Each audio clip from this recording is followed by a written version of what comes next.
So my question to you is what you think about court packing, and then how long do you think until there are no more women's records in sports? We're going to get to Trevor Noah in a little bit. Genuinely, you can just the best thing is just comment. That helps with the YouTube algorithms, and it's always in a pretty nice community there compared to most YouTube comments. Well, it sounds like a loaded question, but it's not. It's not a loaded question. No. Don't you know? It's a regular question. It's not reality anymore. You're anti-science if you think that men are biologically superior to women in athletic endeavors. Right.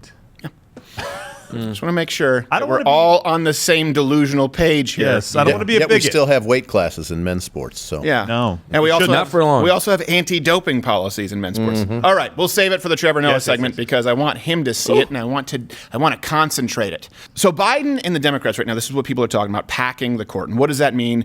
It doesn't just mean like putting them on a smaller bench. It means that they want to add seats to the court. Now, here's what's interesting about this. Biden's point of view has changed dramatically over the years, like Hillary Clinton with gay marriage, or Barack Obama with gay marriage, or Kamala Harris with gay marriage and weed. So for people who don't know, let's set the stage because now Democrats are actually pushing forward. It was supposed to be an investigation into whether they should pack the court. And the Democrats said, let's stop with the theater. Let's just do it. But here's Biden then and now.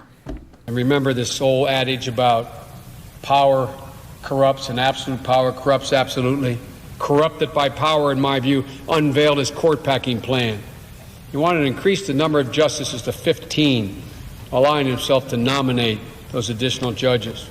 It took an act of courage on the part of his own party institutionally to stand up against this power grab. They'll know my opinion of there you go, that's reasonable. when the election is over. Now look, I know it's a great question, y'all, and I don't blame you for asking it. But the moment I answer that question, the headline in every one of your papers will be about that.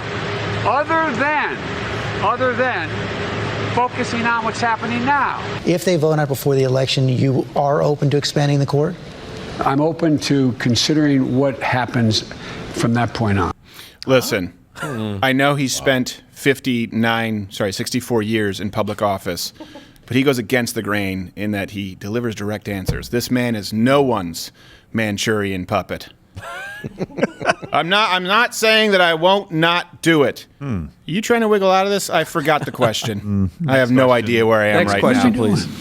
I love how he doesn't contradict himself at least. Yeah, no, exactly. This guy's not running the show right now. Former Vice President Joe Biden. Biden established a commission, like I was saying, to study reforming the Supreme Court. This is like last week that he announced this, right? Yeah.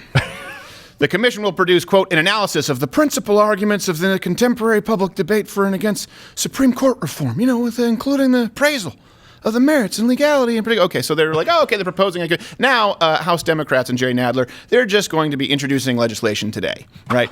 To add four justices to the Supreme Court. They just didn't even think about one.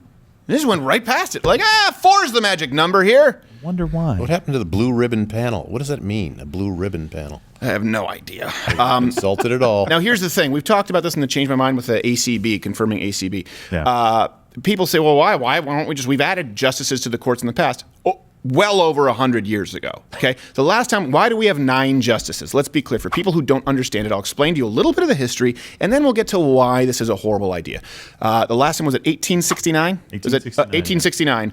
This was during Reconstruction, where we added the justices and we decided on 9. And that's because, think about it, you're in a point, Reconstruction, you're talking about after the Civil War. It was more of a pragmatic reason because you'd have these justices, these judges, who would have to travel all around to these circuit courts. And so they divided them into certain, basically considered regional sort of responsibilities, and they needed that amount of judges. That's why they changed it. They haven't changed it since. I think it was actually FDR wanted to do it, and even Democrats were vehemently opposed to it.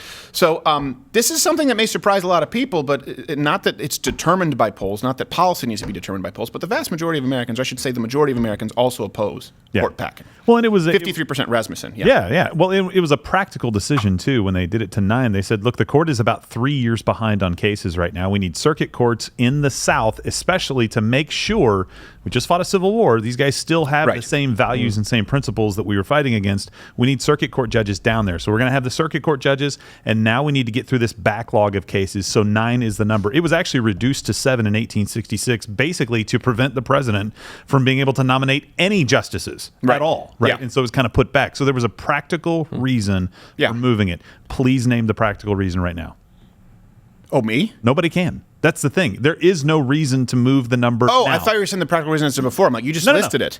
I'm saying that was do weird. now. That was weird phraseology there, Gerald. You're usually better at this. I think your eyes glazed over for a second. Maybe that's what it was. Yeah. No, there is no Sounded practical like a reason. gotcha. No, there's none whatsoever. Not at all. I thought it was a trick question, like No, name it's the pretty reason now. I was like, straightforward. what? Is there? I don't think there is one now. And by the way, this isn't new. Even Ruth Bader Ginsburg was against court packing. We have the quote right here. Well, if anything, it would make the court appear partisan. It would be that one side saying, well, when we're in power, it was only to enlarge the number of judges, so we'll have to have more people who will vote the way we want them to. So I'm not at all in favor of that solution to what I see as a temporary situation. Here's the thing. It's very dangerous. You guys can just go back to Schoolhouse Rock, 3 branches of government. Yeah. Trick question, Gerald. What are the 3 branches? Oh, no. Judicial is supposed to be the least politicized. Yeah. It's supposed to be separate and apart, right? It really is supposed to be a non-political branch of government. However, we know that's not necessarily the case, right? We know that judges can be partisan, but that's not what they're supposed to be. There used to be a debate in this country at one point about judicial activism, sort of about how people approach, if they were originalists, right? If they were contextualists with the Constitution. But it still was designed to at least keep up the appearance, the air of impartiality. They've blown way past that right now. And they were accusing Donald Trump of packing the courts by filling vacant seats in his final year, which, again, there's plenty of historical precedent for that. There is not for simply adding seats to the court without a pragmatic geographic reason before the gift of flight to humans.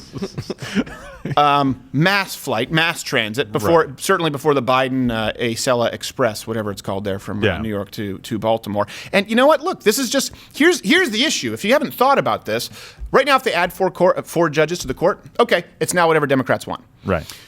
And then it just becomes an arms race. Republican, let's add 3. Let's add 4. Let's add 5. Once you start this, you cannot put that genie back in the bottle. It is a fundamental change of how our government works. And are you okay with it the next time a Trump is in power?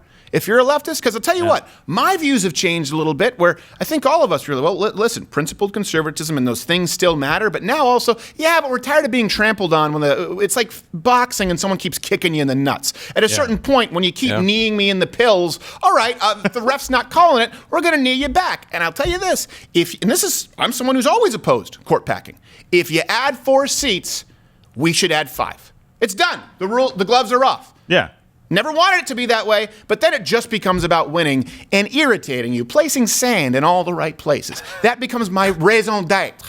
Yeah, well, the Supreme Court was supposed to be the court of last resort, essentially, right? So if we have a disagreement as a country on an issue, individual, whatever it is, you take it to them finally. It's been through every single process. You need that court to go by our founding documents and say, no, here's what this actually says. You don't need it to be political. And so that the connection right now is Merrick Garland versus ACB. You guys wouldn't let us have Merrick Garland in the last year of Obama. You ended up pushing through ACB in the last year of Trump. I understand you don't like how the system works, but that doesn't mean you change the rules and break the system. This is what every single leftist policy is right now. We don't like the system, so let's get rid of it. Okay, well, what would you replace it with? We have no idea. What we would something just that defund the police. us. Okay, well, what would you do? Send in a social worker when a guy has a gun pointed at somebody? Yeah, that's going to work out really well. Send in a social worker who has an undergrad degree in Spanish studies. Yeah. Someone with a schizophrenic bender thinks the TV is talking to him. Yeah, it's like, what are you going to do? Why do you need an issue with the Supreme Court? Because now you have more. Yeah. Okay, so what do you want to do? We would like to have more than you.